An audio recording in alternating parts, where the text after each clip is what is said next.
silahkan masuk ya. Iya, Bu. Silahkan masuk ya Mbak Siska, silahkan Iya, Bu. duduk.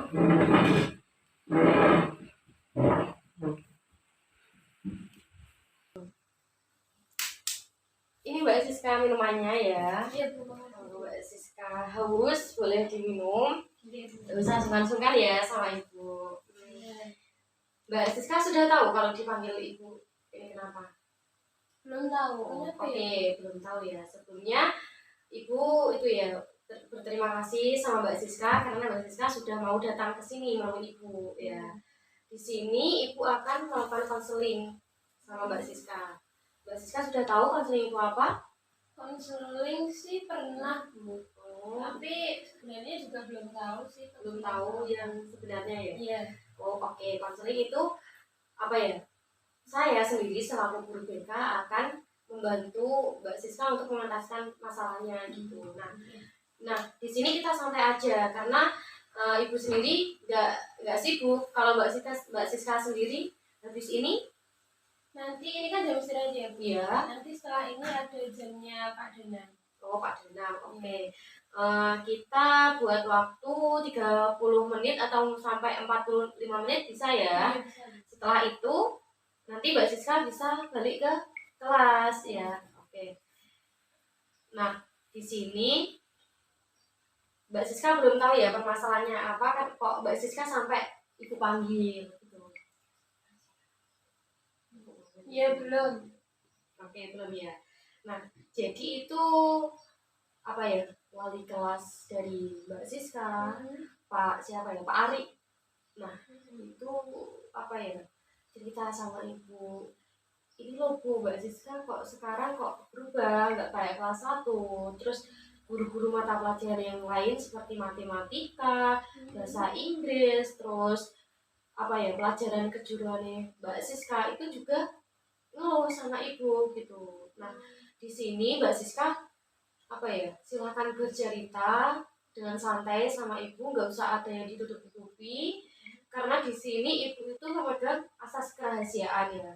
Jadi tenang saja kalau apa ya seandainya masalah Mbak Siska ini tidak akan terdengar oleh orang lain gitu. Mungkin saya akan menginformasikan ke wali kelasnya saja gitu.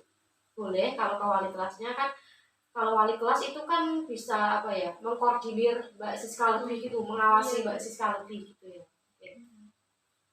Langsung saja ya Mbak.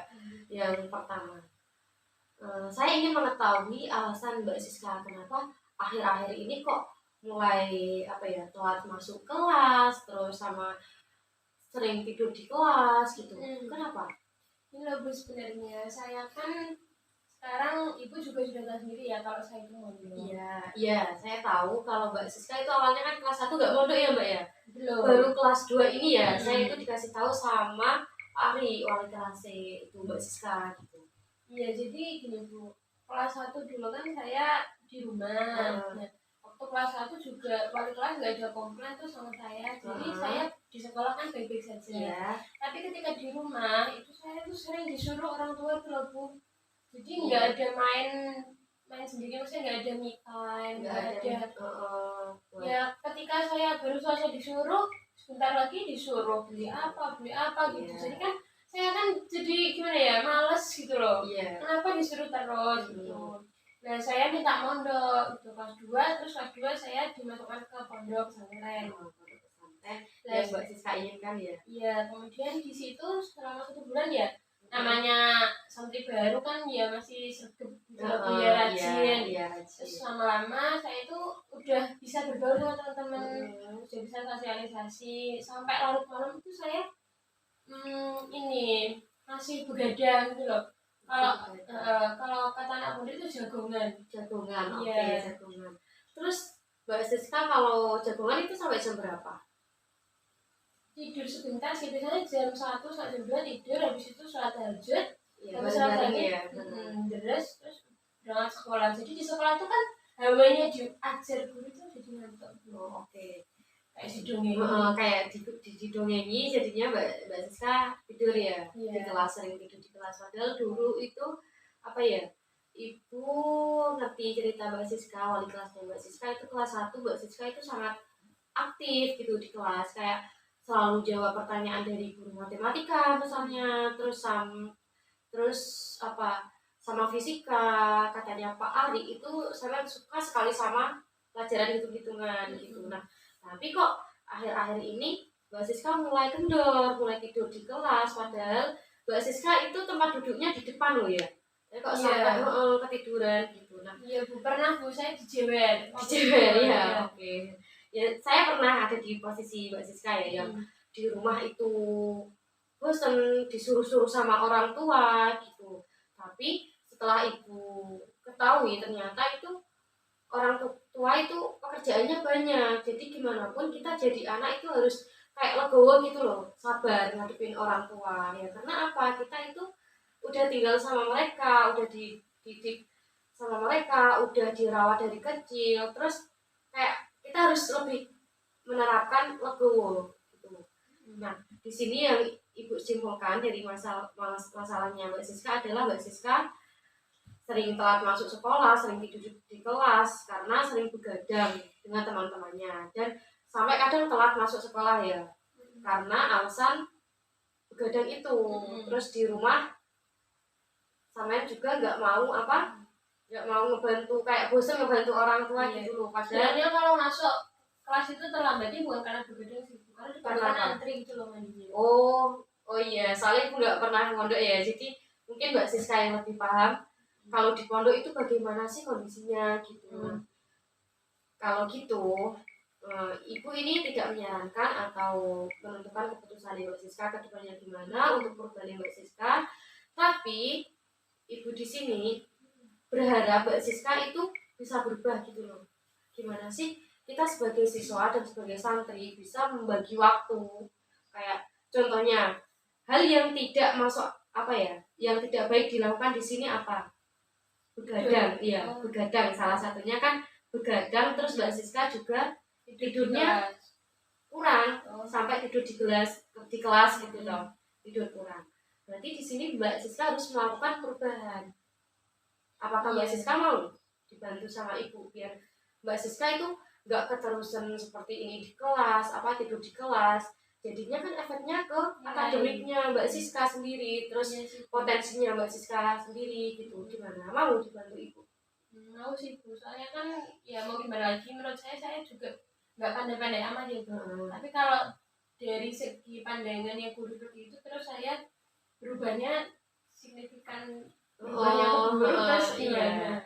Ya kita pelan-pelan saja, nggak usah kayak yang awalnya Mbak Siska baik jadi sedikit berontak atau negatif, terus kita pelan-pelan saja untuk ke tahap yang lebih baik gitu.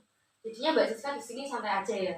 Nah, di sini kita akan membuat kontrak perilaku kedepannya buat Mbak Siska sendiri. Ini yang memutuskan Mbak Siska sama saya. Jadi kita kerjasama ya. Oke, yang pertama Mbak Siska, kalau ini ibu menyarankan ya, Mbak Siska itu tidurnya itu seharusnya jam 9 seorang siswa itu udah tidur ya. Jam 9 sudah tidur dan dikurangi begadangnya gitu ya. Oke, yang pertama. Terus yang kedua, kalau Mbak Siska jam 9 sudah tidur, otomatis Mbak Siska kan bisa bangun pagi. Iya kan? Iya. Seperti sholat tahajud, setelah sholat tahajud kan tadarusan ya. Setelah ngaji atau tadarusan itu kan Mbak Siska sholat subuh. Nah, setelah sholat subuh, ini Mbak Siska langsung antri mandi. Jadinya kan Mbak Siska kan bisa yang pertama mandi atau enggak gitu kan antrinya belum banyak. Iya tidak, kalau semakin Mbak Siska mandi pagi, semakin Mbak Siska bisa berangkat awal sekolah. Nah, mungkin hanya dua ini yang ibu